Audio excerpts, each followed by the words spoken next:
Pada musim panas tahun 1993, seorang pensiunan guru menyelamatkan seekor bangau putih betina yang terluka di tepi danau.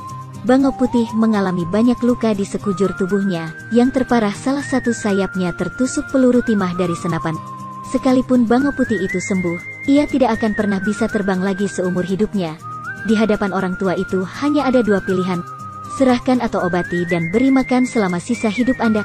Orang tua itu akhirnya memilih yang terakhir, yang bisa mengisi waktu kosong setelah pensiun.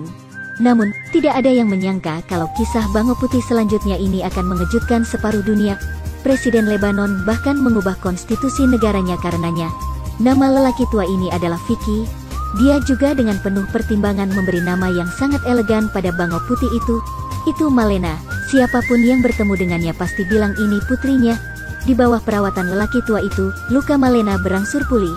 Meski tak bisa lagi terbang jauh, lelaki tua itu tetap membangun sarangnya di luar ruangan agar Malena bisa lebih dekat dengan alam. Di musim dingin, orang tua itu akan membawanya ke dalam rumah.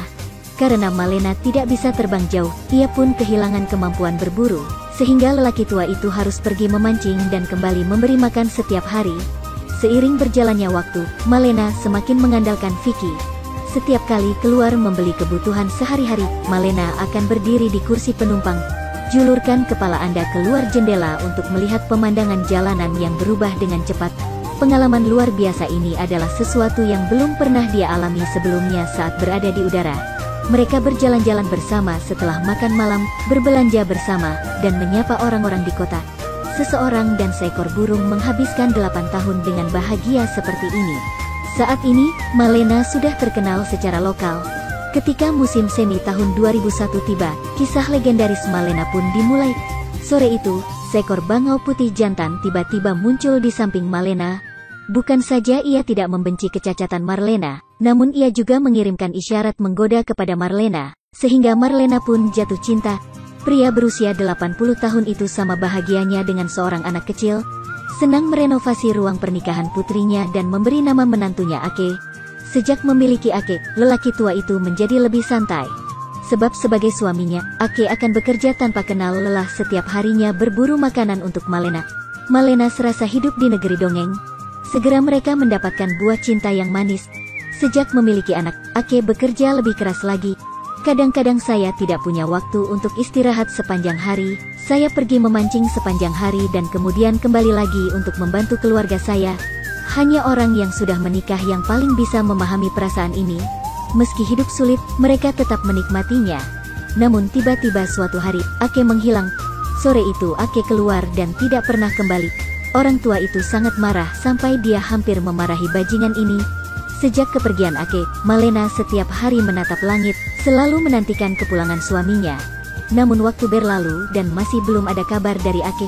Malena kehilangan banyak berat badan dan bahkan mulai melakukan mogok makan. Karena bangau putih pada dasarnya adalah hewan monogami. Jika ditentukan bahwa satu pihak terbunuh, separuh lainnya akan melakukan mogok makan dan mati. Melihat putrinya kesakitan, lelaki tua itu sangat sedih, sehingga dia tidak punya pilihan selain memberinya makan. Ajak dia keluar setiap hari untuk bersantai dan menyaksikan kepingan salju berjatuhan. Dalam sekejap mata, musim semi datang tahun depan. Ake secara ajaib muncul kembali. Tanpa pertahanan apapun, ia tampak muncul begitu saja. Malena menangis bahagia dan hidupnya kembali normal. Ake masih pergi berburu setiap hari dan kembali membantu keluarganya. Barulah lelaki tua itu menyadari bahwa dia telah salah menyalahkan Ake. Ternyata Ake pergi karena naluri burung yang bermigrasi. Setiap musim dingin, mereka terbang bersama tim besar ke Afrika Selatan untuk melakukan pemanasan selama musim dingin. Pada bulan Maret setiap tahun, mereka akan melintasi seluruh Laut Afrika dan kembali ke Eropa. Setelah menempuh perjalanan ribuan mil ke Eropa, untuk bertemu Malena secepatnya, Ake selalu menjadi orang pertama yang terbang pulang. Untuk tinggal bersama Malena beberapa hari lagi, Ake adalah orang terakhir yang terbang. Perjalanan pulang pergi berjarak 28.000 km, ini mungkin hubungan jarak jauh terjauh di dunia. Di hari-hari berikutnya, Ake masih berangkat setiap musim dingin. Musim semi kembali datang dan siklus tersebut mulai terulang setiap tahun. Selama ini, semua anak yang mereka besarkan meninggal dunia, hanya menyisakan Ake dan Malena yang masih saling mencintai seperti dulu. Kisah mereka dengan cepat meledak secara online dan diberitakan oleh media-media besar. Sehingga setiap tahun saat Ake dan Malena bersatu kembali, tak terhitung banyaknya sepasang kekasih muda yang memasuki istana pernikahan. Inilah daya tarik cinta yang tak tergoyahkan. Waktunya segera tiba di musim semi tahun 2017. Marlena seperti biasa berdiri di dekat lampu jalan menunggu suaminya kembali. Namun kali ini Ake melewatkan janji tersebut. Seiring berjalannya waktu migrasi semua burung yang bermigrasi secara bertahap berakhir. Namun sosok Ake masih belum juga muncul. Malena semakin khawatir dan gelisah. Orang tua itu juga panik, mungkinkah terjadi sesuatu yang tidak terduga? Dia meletakkan kameranya di sebelah sarang burung. Itu dipantau 24 jam sehari, dan siaran langsung juga dimulai di layar lebar di alun-alun dan di internet. Pada masa puncaknya, jutaan orang online sekaligus menunggu kemunculan Ake. Namun semakin tinggi ekspektasinya, semakin besar pula kekecewaannya. Sosok Ake tak kunjung muncul. Ketika lelaki tua itu segera menyalakan komputer untuk memeriksa jalur migrasi burung-burung yang bermigrasi, suatu penemuan yang menyedihkan ketika Ake harus melewati Lebanon selama migrasinya. Tiba-tiba hatinya menjadi dingin karena Lebanon adalah neraka bagi semua burung migran di dunia. Setidaknya 2 juta burung migran mati di sana setiap tahunnya. Mungkinkah Ake salah satunya? Orang tua itu dengan gugup menulis surat kepada Presiden Lebanon menggunakan bulu Ake. Dalam surat tersebut, ia tak hanya merinci kisah antara Ake dan Malena, tapi juga mengecam tindakan mereka yang membunuh burung migran. Putri Presiden sangat emosional setelah menerima surat tersebut. Dengan bantuannya, Presiden Lebanon mengubah undang-undang yang melindungi burung-burung yang bermigrasi dalam semalam. Namun meski begitu masih belum ada kabar dari Ake. Alun-alun pusat kota dipenuhi orang-orang yang menunggu. Seiring berjalannya waktu sedikit demi sedikit, semua orang mengira Ake telah menemui sesuatu yang tidak terduga.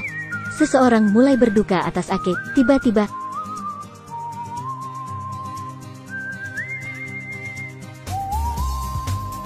Ake membawa trauma ke layar. Ada sorakan nyaring, semua orang saling berpelukan, air mata berlinang. Tidak ada yang tahu apa yang dialami Ake. Meski memar, dia benar-benar kembali. Apa sebenarnya arti cinta yang melampaui gunung dan lautan? Gunung atau lautan apapun bisa diratakan. Ini adalah kisah nyata. Mohon demi Ake, semua orang dipersilakan untuk memposting ulang komentar yang masuk akal. Saya merekam cerita tentang binatang kecil. Sampai jumpa lagi di edisi berikutnya.